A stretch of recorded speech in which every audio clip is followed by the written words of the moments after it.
Alright, so I'm going to be making a video on color management and specifically making sure that all of the applications you're using to view photos, and this is going to be like photo specific. I'm not too sure about like video and stuff. I'll maybe make a video on that if I can get a solid workflow for a video, but this is just for images, and you want to make sure that all of the applications you're viewing your photo in, they're all the same in the same color space and they're all interpreting the colors correctly, because otherwise you're going to open up, your picture in like, I'm using Capture One right now, or you're maybe like Lightroom or something, or Photoshop, and it's going to look how you want, and you're going to edit it, and then you're going to open it up in your image viewer, or you're going to upload it to the internet, and in your web browser, it's going to look a little bit different.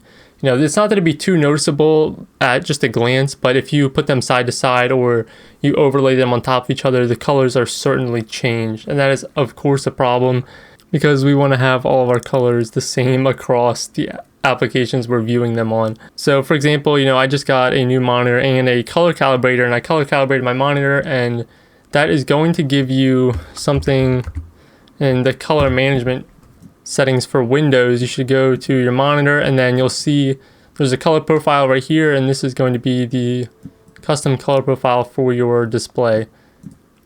And then usually in Lightroom, I'm pretty sure it's the same thing as Capture One, where there actually isn't like any color space settings in the application itself, unlike Photoshop actually does have like color space settings. But that's not really the point right now. What I'm going to be showing you is how to make it so that when you open up the photo, so let me export this photo right here. It's just like a random photo. And I'm going to be exporting this in sRGB color space. And that's, what you want to ideally use for the internet and things alike. And, for printing and whatnot, you maybe use like Adobe RGB or a bigger color space. It doesn't really matter for now. So we're just going to put in sRGB, click export. And then I'm going to open it in the default Windows photo viewer. As you can see, and I'm not sure if you can't see this in the video, which you should be able to, but if you can't necessarily see in the video, I'll exaggerate it to show the difference between the two. And what it is actually that this spot right here is a lot darker. It should be more gray, where it's a little more black. And again, it might be a little hard to see, so I'll probably exaggerate it a little, but the colors are off is what it is, and these colors are also a little more saturated than they should be because I do have a wide gamut monitor, so my monitor shows more colors by default than sRGB. So if you are viewing an unmanaged image in sRGB, it's probably going to be a little more saturated, and the colors are just going to be ever so slightly different. And so that is the problem right now. So we have to figure out how to make it so that you can open up a photo viewer, and then the colors should be exactly the same as you're seeing when you're editing. Because obviously, you edited them to be like that for a reason. So we want to see them like that. So what I found to be the best program is what's called Honeyview. And I'll probably put a link in the description for that. From the settings, you want to go to General, then ICC. And you want to make sure that Use ICC Profile for Monitor is checked. And then just check the system one, and it should be default. And then just leave these to none. So now when you open up the image, you can, let me zoom into 100%. And then also go into 100% on here. Or maybe I'll do it for 200 so it's more of the black screen. Then 200 in this. And as you can see now, they are the exact same color. In fact, there's kind of a seamless edge between the two.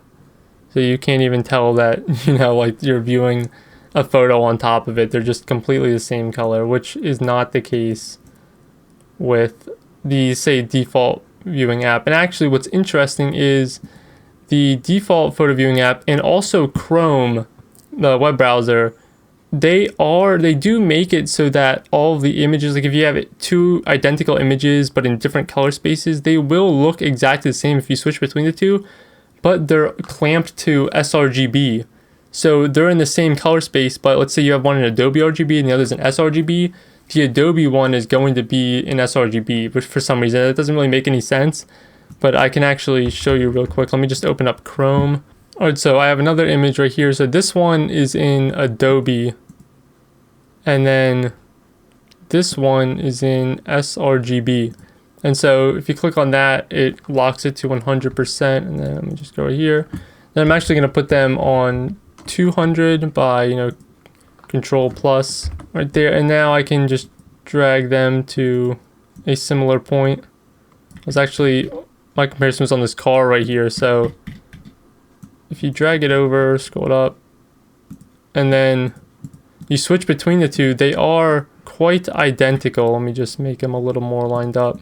They are exactly identical, so you would think that, oh, Chrome is perfectly color managed, is fine. But, however, if you, zoom into the same area right here, and then I put this Chrome tab on top of Capture One, and again, if you can't see it perfectly on the video, then of course I'll exaggerate it, but you should be able to see that there is a very distinct line right here between the two, where the Chrome image is actually darker and like the shadows are more black, whereas Capture One, it's a little more gray. So this photo is actually a good example because it's pretty dark and grayish because I lifted the blacks right here. But yeah, as you can see, there's a line right here, and it should be perfectly seamless because there's no like bar or anything in the Chrome window. But yeah, so it's a little bit darker, and the colors are slightly off. They should be more saturated, as I said, because of the wide gamut monitor, and it's not normally an sRGB. So what you're going to want to do is not use Chrome, because Chrome is not color managed, and it's just kind of a waste of time if you're trying to do with that stuff. But what you want is Firefox, because Firefox actually does a really good job at it. But first you're going to want to go to about:config. You want to search color_management, and what you'll see is these two settings. So you want to change gfx.color management enable v4 to true just by clicking this little thing right here. And then you want to make sure that GFX color management mode is on 1. The default is going to be 2. And so turning it to 1 actually makes it so that it enables full color management, whereas 2 is that only images that have a color space tag to them are color managed, which you don't really want that, obviously. You just want the full color management. And then color management v4 is, I'm pretty sure it enables ICC version 4 color profiles on it, whereas usually it'd be 2 without it. So you just want to enable that for fun. And then maybe you can mess around with this GFX color management display profile. I'm not sure what that is, but you don't need it for what I'm doing, so I'm just not going to touch that. Now what we can do is open up the images. So this is the sRGB one, and then if I can drag it in here, this is the Adobe one. So as you can see, these are also exactly the same. Let me just zoom in on them. Yeah, so they are exactly the same. However, once we open up Capture One, and then I have to line them up again. But once we line them up, you'll notice that they are the same exact colors. There's no like weird shifts in the blacks or anything like that, like there were in Chrome.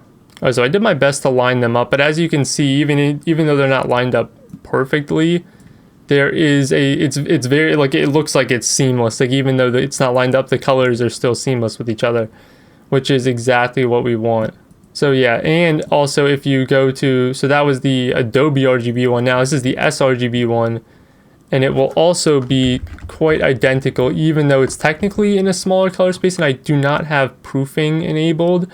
I'm pretty sure the colors just like aren't really out of the sRGB color space, so when I do enable proofing, nothing really happens.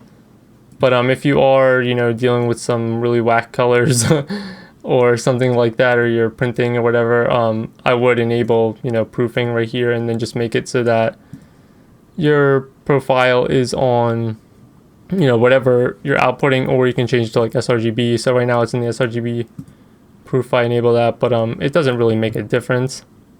Alright, so now here is the sRGB version, and I can even disable the proofing, and it's still like pretty much the same, like 99% the same.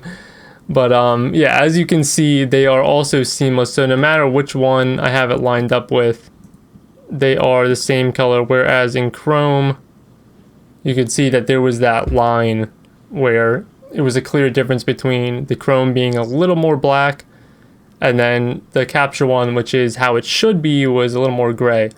So that is how you have a completely color managed application. So you have a photo viewer that is completely color managed, and then you also have a web browser, which, like let's say you're viewing your images on Flickr or something like that. They are all going to be perfectly color managed and how you intended them to look from the editing software. So if you have any questions, leave them in the description below.